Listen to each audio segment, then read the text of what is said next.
So once again, welcome everyone. My name is Andrija Višić, and today we are organizing and I'm going to be moderating a webinar on revisions and extensions to the Dutch PQC Migration Handbook. Today we have a presentation of between 30 and 40 minutes, followed by a Q&A session by Vincent Dunning from TNO in the Netherlands, with who we are organizing this webinar with.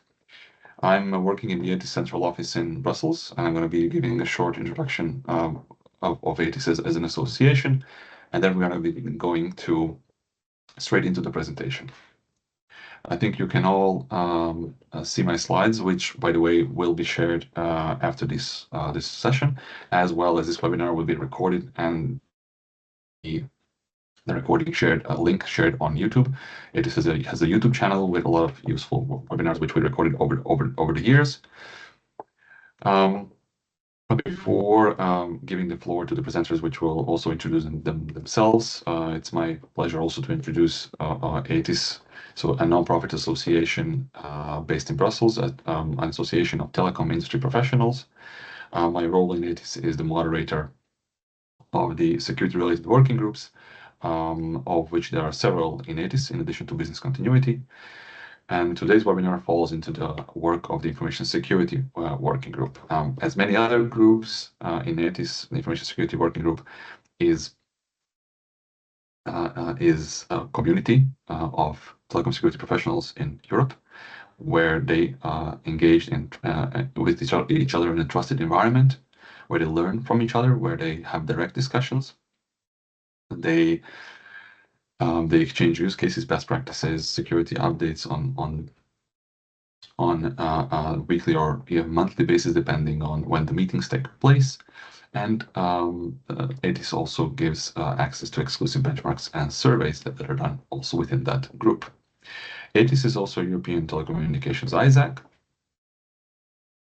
And as an ISAC, we also have touch points with other industries in Europe. And we are happy then to organize webinars such as this one to exchange on cross-industry interested topics for security. So as I mentioned, ETIS organizes these working group meetings. We meet virtually, we meet physically, we organize roundtables. And one of our next events is, major events is taking place in Athens, which we call the ETIS Gathering, which will take place this June. So the totality of ETIS and its working groups is shown on this slide, and of course you will be receiving this slide deck afterwards, so you can dive into a few of these if you're interested in participating in any of these. I already mentioned the biggest event that we have of the year, the ETIS Community Gathering, where 15 of our working groups will meet in a program of 2 days. Maybe just to say a few words about our current membership. So we have at this moment 31 partners. You can see that the membership varies from all over Europe. So we are a telecom association, which covers the memberships from companies, mostly the incumbents of these countries, all the way from Portugal to Latvia, from Sweden to Malta.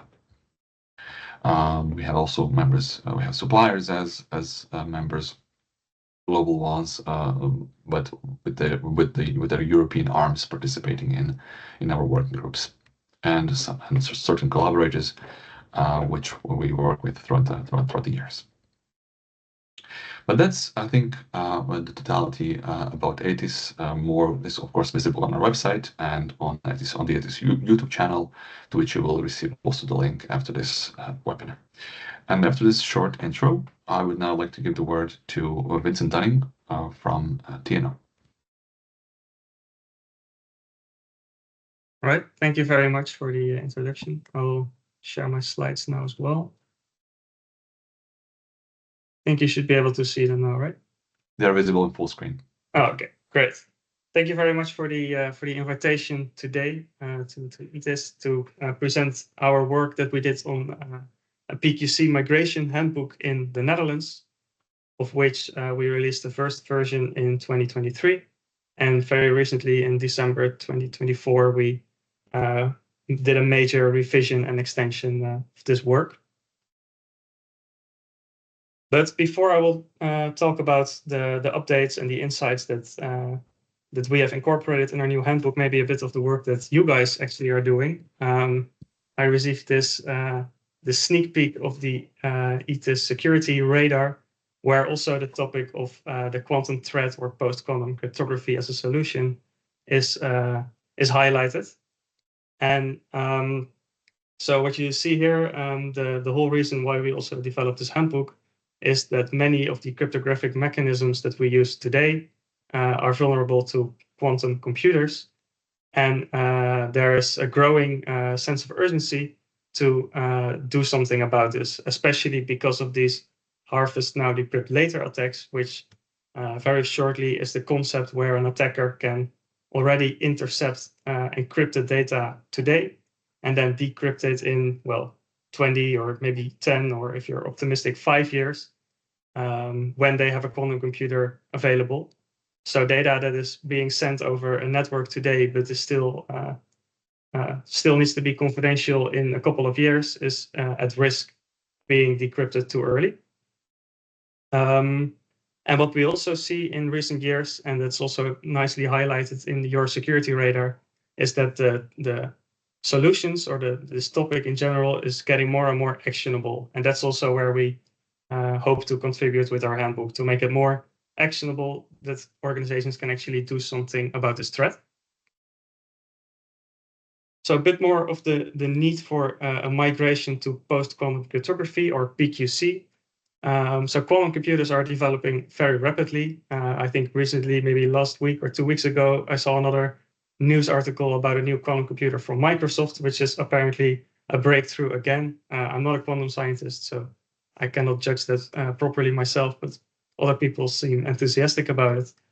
And but we use cryptography everywhere to protect data, to perform authentication, to sign messages. Well, we use it everywhere, and most organizations don't have a good overview of where they use it exactly.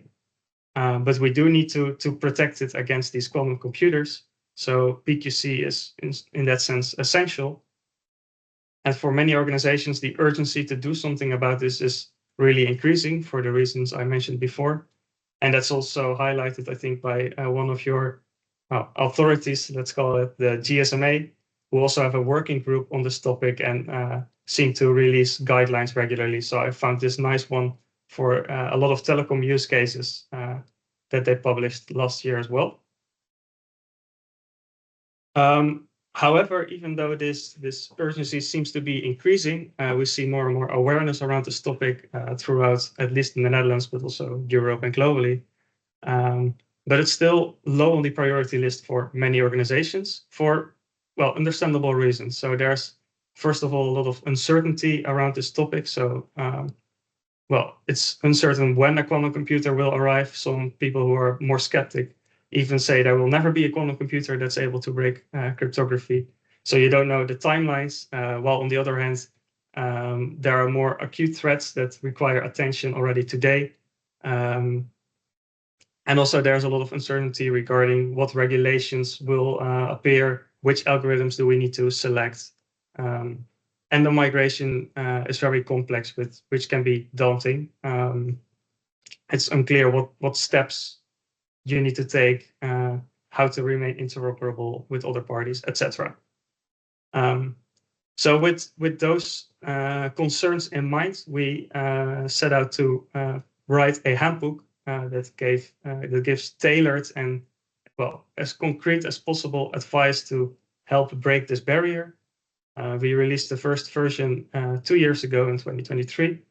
And in the meantime, a lot has happened in the outside world. We got a lot more experience with this topic. And also we received a lot of feedback, a lot of it positive, some also a bit more constructive, that we incorporated to make a second version that's even more concrete and even more useful. I've been a cryptographer for 4 years now at our applied cryptography department at TNO in the Netherlands. And in this role also been an author of both PQC Migration Handbooks. Today on the agenda, I have a couple of topics. First, the first version of the handbook and some of the key concepts that we developed or used in this handbook, namely the three-step approach that ETIS describes and our concept of PQC personas. Secondly, I will discuss a bit of the new developments, insights, and feedback that we got that led to the second version of the handbook. And then, and this will be the main part of the presentation, is the second version of the handbook, where I picked a couple of specific points. I cannot discuss everything today, but I will discuss the no regret moves that we identified, a new chapter on cryptographic management, a part on cryptographic agility, and a new tool that we have developed at TNO, which is the PQ Choice Assistant. And finally, I will conclude this presentation, and hopefully we will have 10-15 minutes for Q&A. So the first version of the handbook strictly follows the three-step approach that ETIS described for PQC migration, which is straightforward, but makes it very insightful what needs to be done when. So they say first you do a diagnosis of the vulnerability of your cryptographic landscape and whether you actually need to do something about it. Secondly, there's the planning phase to plan the migration, and finally we will have to execute the migration. And then in our handbook we also included more technical background. So we, in order to make it more concrete and tailored, we try to follow a sort of layered approach. So the first sections of our handbook are a bit more high over for decision making. And then as you get deeper into the handbook, it becomes more technical and more hands-on. And in our handbook, so in the diagnosis phase, we have specific chapters on PQC personas, which divide the landscape of organizations into organizations who have different stances towards PQC migration.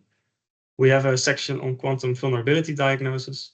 Then for the planning, we have a part on timing the PQC migration, which is very important. If you migrate too early, then you run the risk of not being interoperable with other parties anymore, or regulatory changes, which means that you will have to migrate again, which is also not something that you want to happen as an organization. While on the other hand, if you migrate too late, this can also be disastrous because your data might be broken or your systems might not work anymore. So it's very important to find the right timing, but also very difficult. Also for the planning phase, we have parts on how to plan from a business perspective. So what resources do you need to allocate? What costs do you need to take into account? And the technical planning. So how, for example, you can judge whether the hardware that you have is still sufficient for post-quantum cryptography. And then finally, we have the execution phase in our handbook as well, which is, especially in the first version, was more high over, and now it becomes somewhat more concrete. So in the first version, we had a part on migration strategies. So how are you going to migrate your cryptography? How are you going to deal with, for example, downtime? Or are you going to migrate immediately to post-quantum? Or are you going to support multiple cryptographic algorithms? That's all in there. And also cryptographic agility was already a part of Handbook 1, but got a major revision in Handbook 2, which is techniques that you can use to make updating your cryptography or changing your cryptography more easily. So be more agile in the cryptography that you use as an organization. The PQC personas.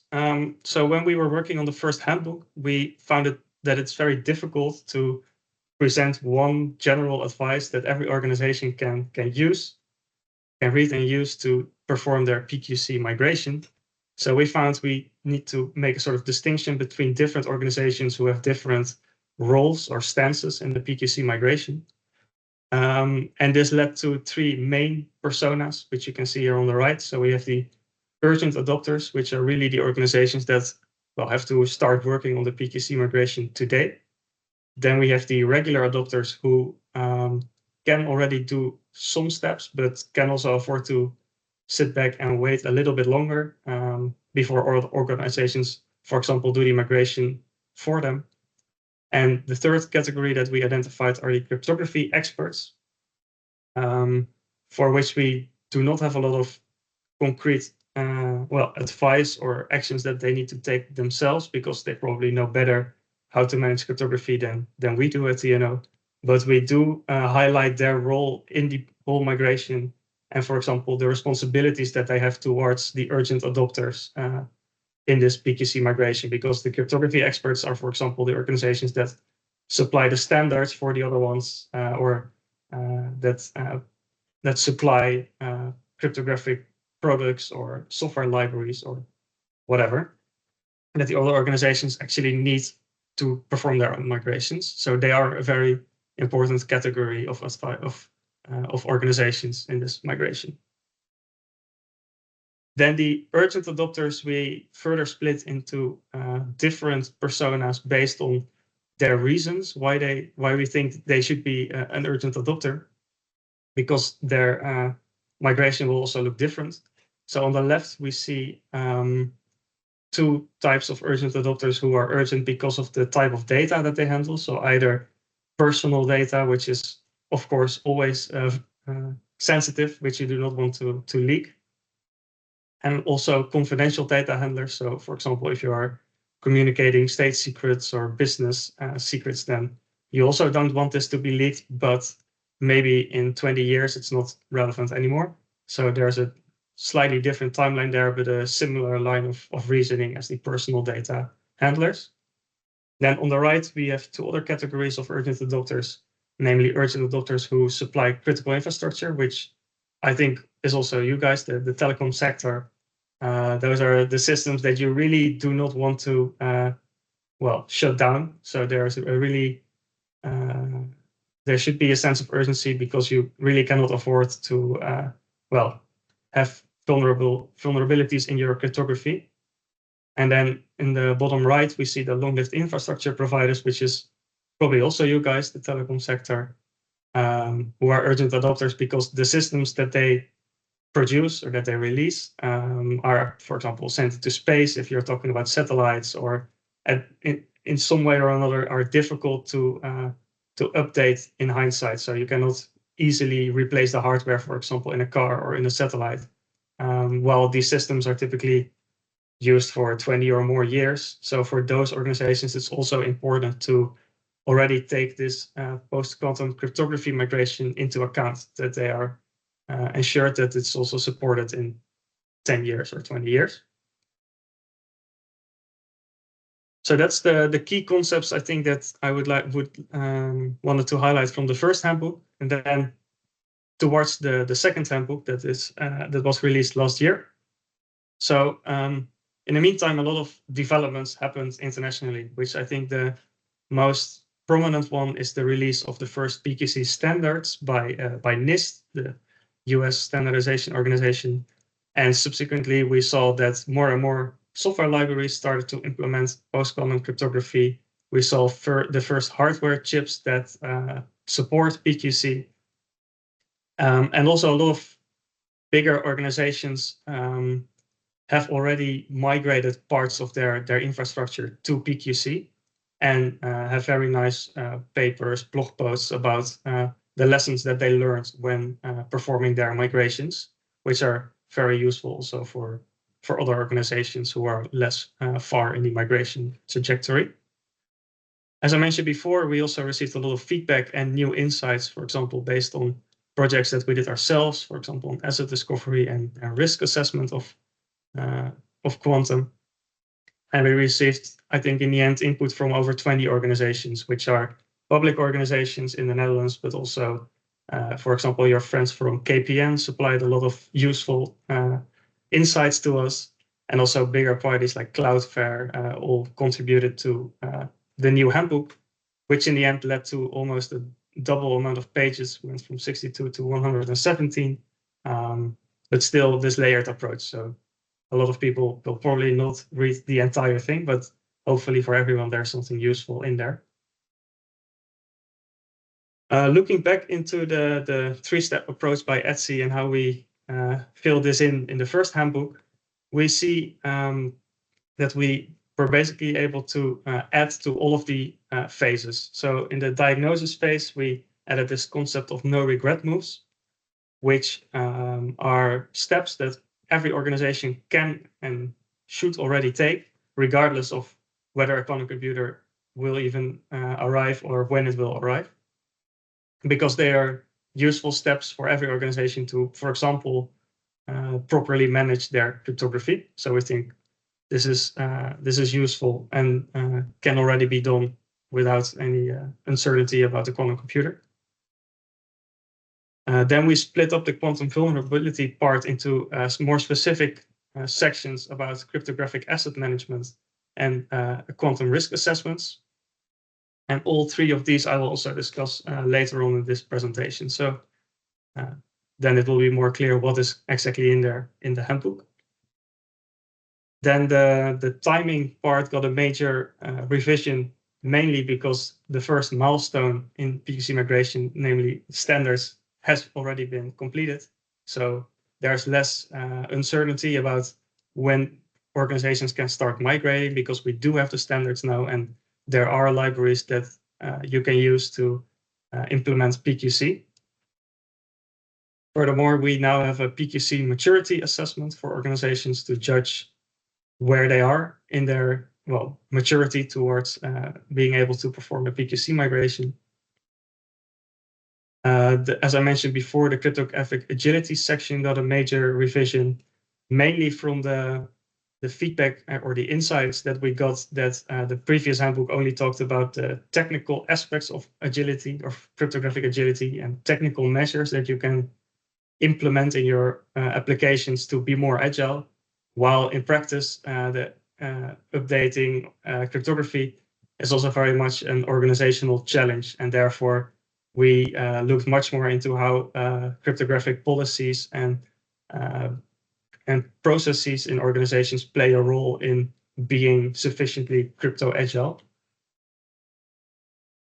Finally, we included a whole new chapter in the handbook as well, highlighting at the time when we published the handbook the international developments that were out there at the time. I think in the meantime there are even more, but this is the December 2024 snapshot, so to say. Specifically, we have a section on different global standardization initiatives, so not only the ones from NIST, but also other countries or other organizations such as ISO. We have a section on legislation surrounding post-quantum cryptography, and a section on lessons learned from other organizations who performed their PQC migrations already. And finally, this technical background chapter has also got an update with now an inventory of different libraries, software libraries that implement PQC, and which algorithms they implement and what programming languages they support, for example. And also a tool for finding the suitable post-quantum primitives for different use cases, which I will also come back to later in this presentation. So first, the no regret moves, which are the steps worth taking regardless of the quantum threat. In total, we identified 8. So first, we saw that many organizations who do use some form of cryptography, but are of course not managing this cryptography themselves, but are dependent on their suppliers, but don't have a good overview of which supplier supplies which cryptography and what data is protected using the cryptography from a certain supplier. So getting these dependencies clear, and also figuring out what, for example, the intentions from those suppliers are regarding supporting PQC. So if their timelines when they will support it match with your requirements, is something that is very, it should be done by organizations already now. Secondly, and I discussed this already a bit, but establishing sufficient cryptographic asset management is something that is a good step for a lot of organizations to already undertake right now. So even if a quantum computer will never arrive, cryptography will change, will have to be updated in the future anyway. So being able to do this, and also having a good overview of which cryptography you are using, is useful for every organization already now. Similar to this, we saw that cryptographic policies are either not in place at all or outdated for a lot of organizations. So reviewing what policies you have. So for example, what algorithms you will allow in your organization, or how long a certain cryptographic key is allowed to be used. Those types of policies can and should be reviewed every now and then, regardless of the quantum threat. Then we would advise organizations to conduct a quantum risk assessment. So many organizations already have some form of risk management in place, and including cryptography and the threat of quantum 2 cryptography in there is something that's, well, essential for every organization. Making a cost estimate of the migration is something that can already be done right now, because, well, for a lot of decision makers, it's essential to know approximately how much performing this migration will cost them. So you can already make this cost estimate to streamline the decision-making processes in the future, or maybe if there's, for example, a lack of personnel available, then this can also be something that you can already work on right now. It's not only about financial costs here. Then we would advise everyone to familiarize themselves with regulatory requirements. So a lot of regulations say something about cryptography, for example, that you should use appropriate cryptography to protect your data. And, well, what appropriate means can change. Some people would even argue that now that the PQC standards are out, that this is right now the state of the art and the appropriate cryptography. Well, that's up for debate, but familiarizing with what regulations are in place in the area where an organization performs its activities is something that should be done already now. And finally, we would advise all organizations to make a backup plan in case something unexpected happens. So we see these developments in quantum computing all the time, and there are no explicit timeline. It can happen that a certain breakthrough makes it so that a quantum computer arrives much earlier than we all expect. And also every few months we get new research papers claiming that they can break all the cryptography that we are currently using. So far, these have all been debunked, but maybe in the future at some point, one of the papers will indeed be able. And at that point, if you are not ready to do the PQC migration, you should have a backup plan how you will manage the risk to your cryptography. So that's also something to work on right now. And finally, we would advise everyone to collaborate with their peers. I think you guys are already doing a good job through this ETIS platform, but it's very worthwhile to share lessons learned, to collaborate together in order to remain interoperable. Yeah. Thank you, Vincent. So then the next big section in the new handbook is about cryptographic asset management. So in the first version, we already saw that this is an essential step, but we're not able to provide a lot of concrete steps that organizations can already take. Only mentioning that this is something important to do. In the meantime, we have more experience. The outside world has gotten much more experience with this topic, and therefore now this is something that can be picked up and worked on for many organizations. Concretely, we have 3 parts in cryptographic asset management, namely cryptographic policies, asset discovery, so the finding where you are using cryptography and for what reasons, and making an overview of this, creating an inventory of all the cryptography that you are using. Those 3 are now part of the handbook.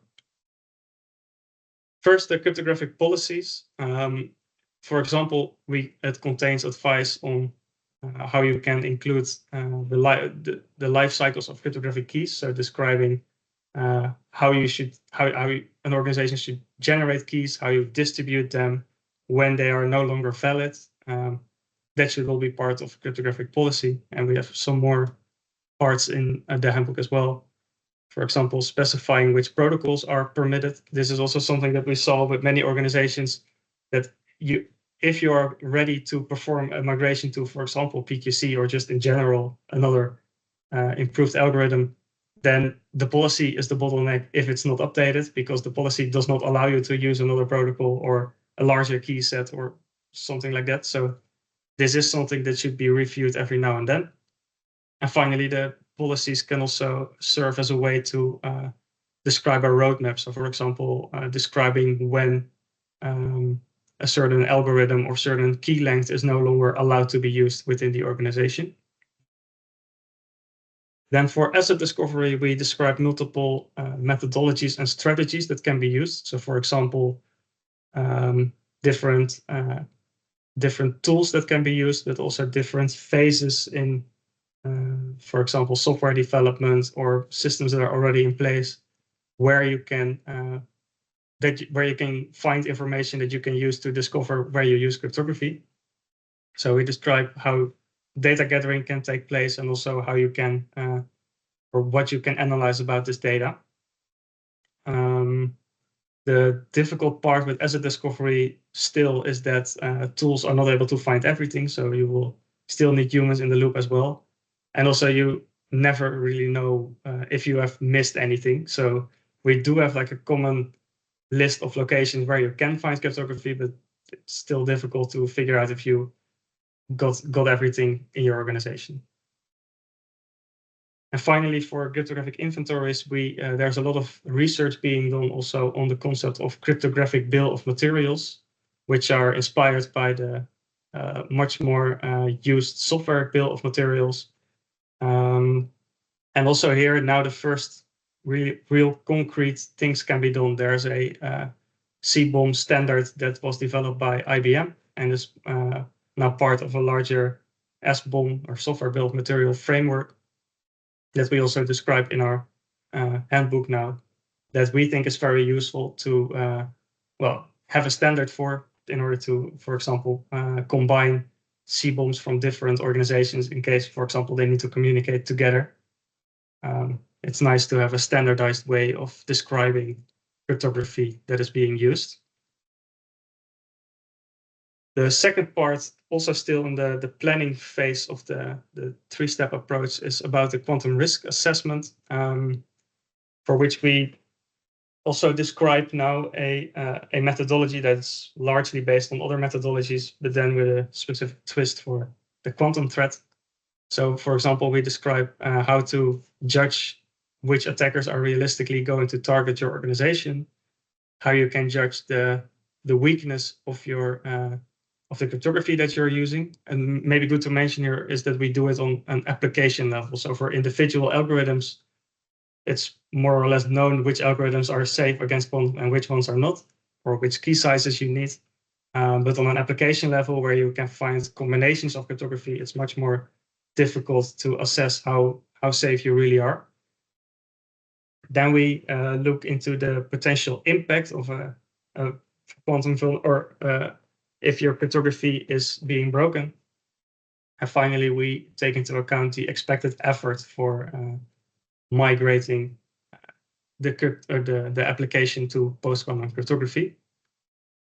So for realistic attackers, I think it's not really anything new here. I think for many organizations, the threats that they have to deal with remain the same. So there are no, for example, if you had a previous threat from nation state attacks, for example, then this is still the same, only that they can become more powerful using a quantum computer. And another insight that we got here is that quantum computers, well, already now they are largely accessed and used through the cloud. So it's very easy for many people to get access and use a quantum computer. So we think that the step from nation states being able to use them to attack organizations to basically anyone who wants to attack businesses, the step will be quite small. So that's something to keep in mind, that is also those types of attacks are not light years away anymore. For the quantum weakness, we have a list of scores for the algorithms that we saw that are actually being used in practice. And then to deal with these combinations of algorithms, we have a flowchart. And for example, this will guide you through how to judge the quantum weakness of your application in case you are using multiple algorithms, multiple cryptographic algorithms. So for example, if you in a protocol like TLS, for example, you have a negotiation phase where first one party announces which algorithms it supports, and then the other party can choose. And one typical way of using post-quantum cryptography while remaining interoperable with older systems is to support both post-quantum crypto, but also older algorithms that are not quantum safe. And in this case, for example, you can imagine that an attacker can simply pick the least secure algorithm and use that one in the rest of the conversation. So if you have a combination of algorithms in that way, then your quantum weakness score will be, well, basically the worst score of all the algorithms that you support in that way. But on the other hand, there's also a lot of research being done into how combinations of post-quantum and classical algorithms can be used in a way that you need to break both. And in that case, your weakness score is the best score of all these algorithms. So there's a easy flowchart to follow that process. Then for the potential impact, there's also a flowchart to, in the end up with either of three levels of severity based on why you are using cryptography. So if it's used for ensuring the confidentiality of data, or whether it's used to authenticate people or put a signature on a contract, for example, the impact will be different.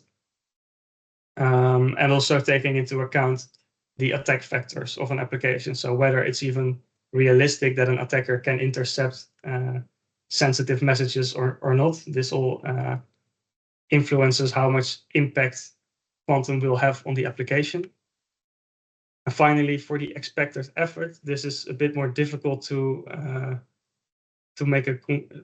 turn into a concrete score. So what we did here is we have a list of common factors for delays in migrating cryptography, and then that way try to end up with a score for this. And this is, for example, the case. Examples of delaying factors are dependencies on other parties, which can, well, either slow you down because they are not working with the same timelines as you are, but they can also speed the migration up if they are really proactive in including PQC in their products. Also, a common factor for delay that we take into account here is, for example, if hardware needs to be replaced, or whether an organization, how mature they are with regards to managing and updating their cryptography. In the end, this combining these three scores, these last three, results in one risk score between 0 and 4 on an application level that can then hopefully be used for further decision making in organizations. So one of the large feedback points also that we got in the first handbook is that it's unrealistic to migrate the entire organization. So you need to prioritize somewhere and somehow, and this should hopefully help in prioritizing the most critical or most vulnerable applications. Then we have a new section on cryptographic agility. We did not attempt to make a new definition. There's a lot of debate about the definition of cryptographic agility, but they all boil down to something surrounding adapting, updating, replacing cryptography, and then especially around the risks of using cryptography. So how can we adapt to risks surrounding cryptography with minimal effort, which means that we do not want to spend a lot of financial resources on this. It should be quick. We should hopefully not require a lot of people in this, which is related also to how quick it will be. So that's in general the concept of cryptographic agility. And in the first handbook, we highlight some of the technical measures that you can take to be more crypto agile. So for example, typical example here is that if you're developing software that uses cryptography, then you would like to abstract calls to, for example, encrypting messages as much as possible in your code so that you can only have to change the algorithm in one place instead of in 10 different places within the software that you are developing. That's a typical example of a technical measure. But what we saw later on is that while these can be very useful, it's very difficult to implement them in hindsight. So for applications or systems that are already being used in practice, it's very difficult to incorporate technical measures for crypto agility. And also, purely having a technical solution will not really get most organizations anywhere. You still need also organizational interventions to ensure that you are sufficiently crypto agile. So in the second handbook now, we focus much more on these organizational challenges. So how you can ensure that your cryptographic policies are not going to be a delaying factor, and how you can incorporate it in other business processes that run within an organization. So policies can, for example, be useful to specify the actions that need to happen in an organization to remain up to date. So, for example, policy can specify that the cryptographic inventory needs to be updated every year or something like that. You can really enforce these things to policies, and also you can enforce requirements from vendors in this way. So, for example, to ensure what I talked about before, that their timelines match with your timelines, or how quick they should be able to respond to a request from your side. That's something that can be incorporated in the form of a policy. And also, and I think I also mentioned this before already, we saw that policies can be a major delaying factor if the algorithm list that you can use is outdated, and you're ready to use post-quantum cryptography, but the policy says no, and then you have to wait until the policy is updated, which is undesirable. In terms of processes, they can, in general, like all processes, help to streamline the adaptation of cryptography. Describing the process can ensure that you are that you can find the bottlenecks early on before the process actually has to be executed, and you can test it as well. So it's nice to see where cryptographic agility can be incorporated in processes, and there are probably much more in practice, but we found 4 types of processes where cryptographic agility really can be incorporated and should be incorporated. So those are processes related to procurement. So if you buy a new product, for example, how are you going to test that it's sufficiently agile? What requirements are you going to look for in these products? Change management, so that's more on an organizational level. Things like how you can ensure that if you adapt or change cryptography in one place, that you also need to do it in another place within the organization, because otherwise I cannot talk to my colleagues anymore. How are you going to align the whole organization? And also processes related to, for example, software development. How can you incorporate cryptographic agility there, for example, by testing or spotting potential issues before the software is released? And also, in case an incident does happen to your cryptography, how can you ensure that you can remediate the incident as quick as possible? Those are all ways to incorporate cryptographic agility in your processes that we describe now in the new handbook. Finally, we have based on a recent publication by the Dutch National Cybersecurity Center, they describe that cryptographic agility has many different forms, and depending on what form an organization needs, the requirements are very different. Either they can ensure, or they can mean that you need that. Well, the agility, for example, doesn't need to be instantly, but can also change a few weeks, for example. And I think in total they describe 7. We think 4 are interesting for many organizations, while the other ones are so advanced that we don't describe them in full detail, because they are not going to be used for a lot of organizations.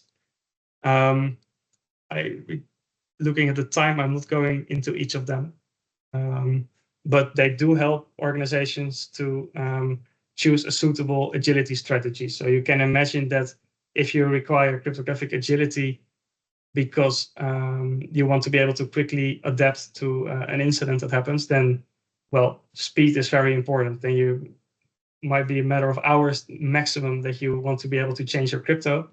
Well, if you require cryptographic agility because you are going to release your product in another country and you need to be compliant with their regulations and it needs to be interoperable with other countries, then the agility, it's still cryptographic agility, but it's also fine if it takes a few weeks or maybe even months before you can change the cryptography to be compliant with their regulations. There is less of a time pressure there. So this way, by looking into why you need cryptographic agility, you can hopefully choose suitable strategy to implement it. So either through technical measures or policies or processes or a combination of all three of them.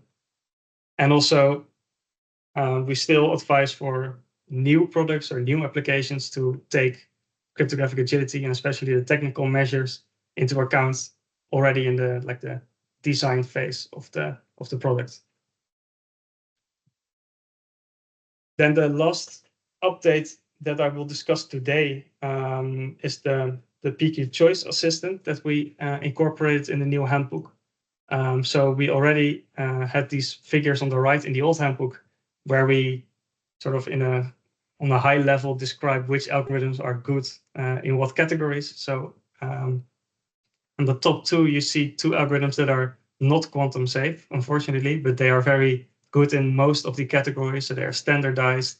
There's a high level of confidence in them. They are quick in basically every aspect, and their keys and signatures are manageable.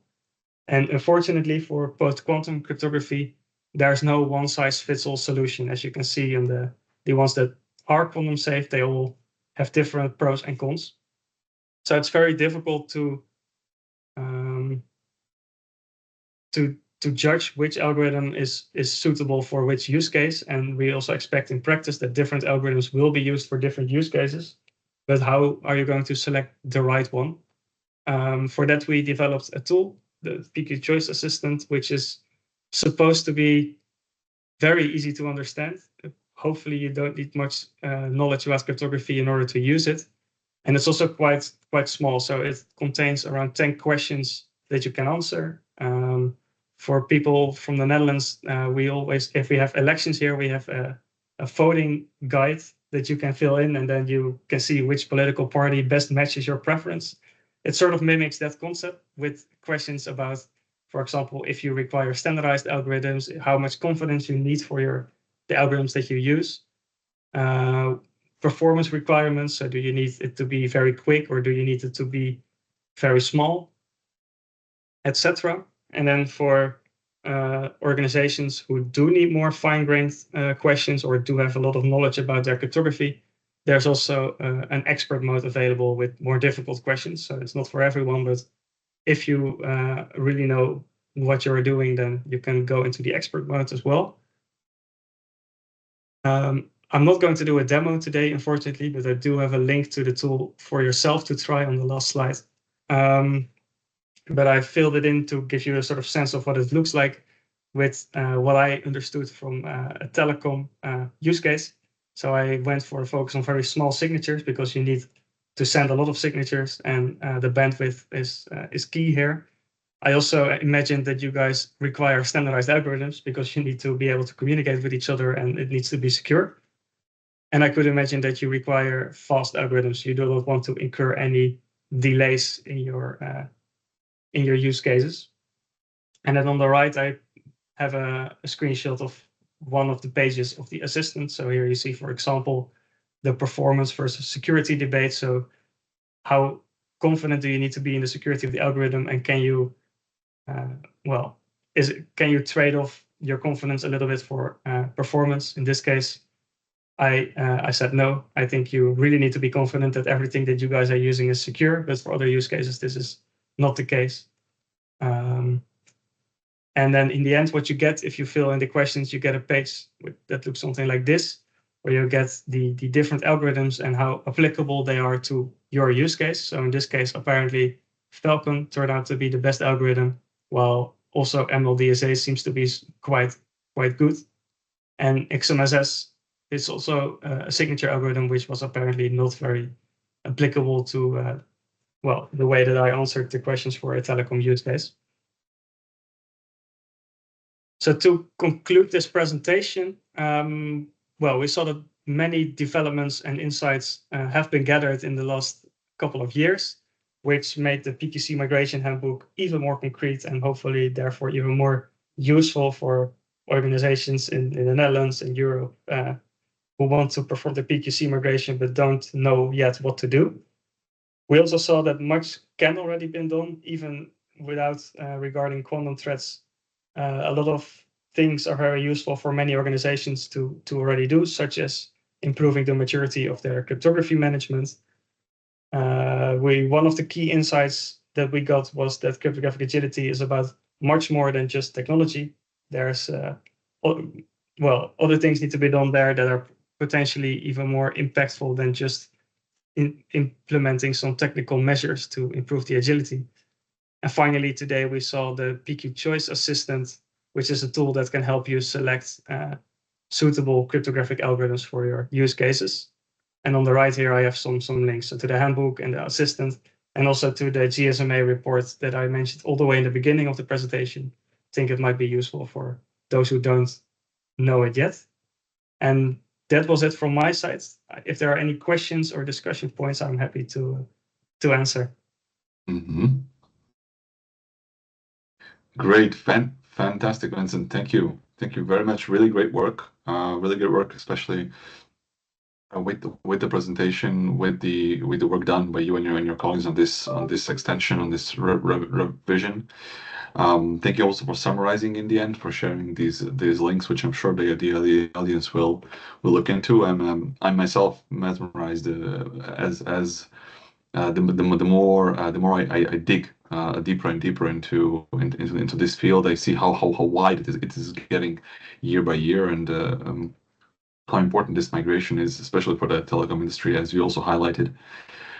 I want to, just before we go into the Q&A session, I would like to say that ETIS will certainly try this year establishing a group on post-quantum cryptology, and it would be great for anyone to show their interest in this work within ETIS. But you specifically, Vincent, I would like to ask, maybe you would like to address some of the comments that were shared in the chat while we maybe get some hands for any oral questions. Yeah.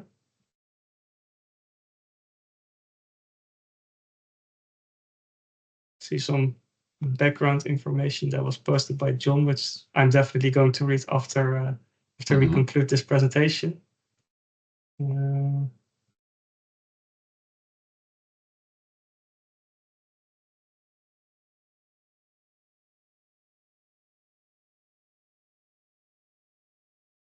Definitely some comments on the crypto agility understanding. Yeah.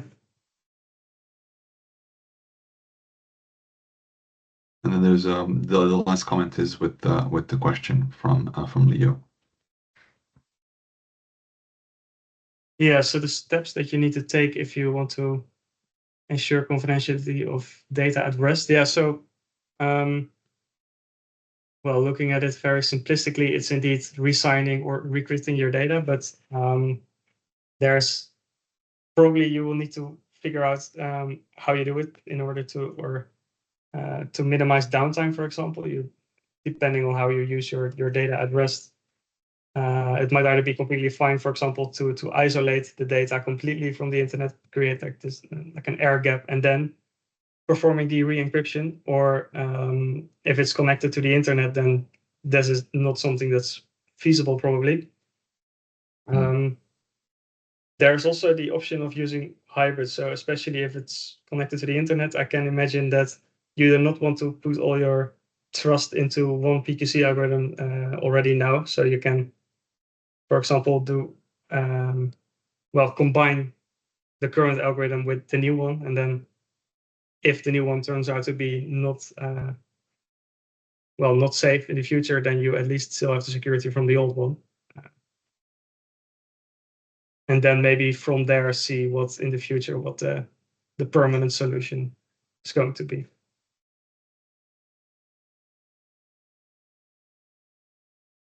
Thank you. Does that answer your question, Leo? Let's see if there will be any follow-up, but I do not see any other questions posted at this moment. I don't have any hands raised.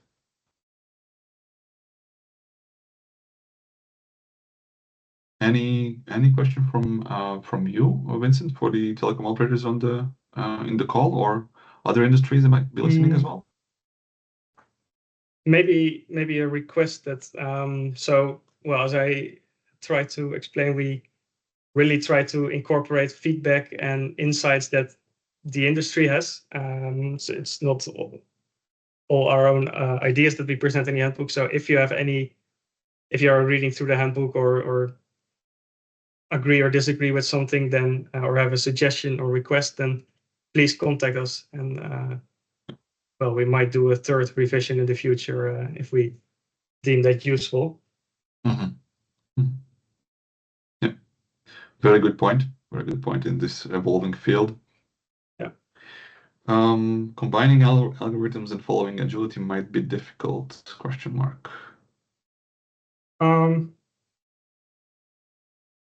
Yeah, depends. So combining algorithms is also sometimes seen as a way to improve agility in order to, for example, allow for backwards compatibility. Then, like I said before, then you support this idea of negotiating algorithms. In that sense, I think you can also see that combining algorithms is a way to improve your agility. But I also agree with that if you use this hybrid approach and use both to encrypt the same piece of data, then you basically have two algorithms to update in the future. So I agree that it's then more difficult to update it later on. And also, I think this is typically something that's not supported in a lot of policies, the use of multiple algorithms to protect the same piece of data.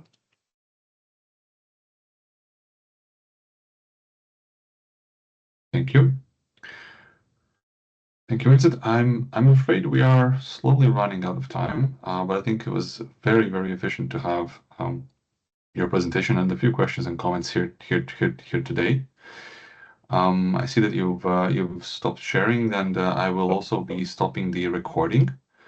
Wishing to again, of course, thank you to you for the presentation, and to the audience for joining in. And there will be a recording of this webinar on the ETIS YouTube channel, and the slides will be shared. Yes. So just stopping the recording at this moment, and unless there are other last-minute questions,